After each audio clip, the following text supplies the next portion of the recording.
آئیے میدان میں آئیے، اس فرقہ پرستی کے خلاف آئیے، اس روحانی انقلاب کی طرف آئیے، آئیے قرآن کی طرف آئیے، آئیے ہم سب مل کے حضرت امام مہدی علیہ السلام کے لشکر کے سپاہی بنے، ان فرقوں سے اسلام کو نکالے، امت مسلمہ کے نوجوانوں کو ان سیکولر طاقتوں سے نکالے، امت مسلمہ کے نوجوانوں کے اندر وہ روحانیت کی جو ہے نا پروان چلائے، ان کے اندر جو ہے نا روحانی انقلاب کی طرف لے کے جائے۔ فقیر آپ سب سے یہی بات کی التجا کرتا ہے، یہی درخواست ہے آپ سب سے، ان فرقوں سے نکلنا ہے۔ بہت ہو گیا برادران اسلام، آج کافر باطل طاقت ہندوستان کے اندر آپ دیکھ رہے ہیں کس طریقے سے مسلمانوں کو تیسرے درجے کا شہری بنا دیا گیا ہے، کس طریقے سے میرے بڑا افسوس ہوا ہے۔ ایک میں نے ہندوستان کے سوشل میڈیا پر ایک نیوز دیکھی، کتنا تذلیل ہو رہی ہے اسلام کی، اس سے کتنے مسلمانوں کی تذلیل ہو رہی ہے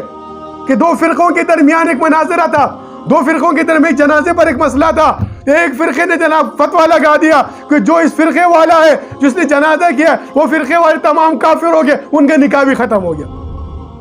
ہندو اس کو جناب اور اس کو پھیلا رہے کہ مسلمانوں میں دیکھو یہ حالات ہے۔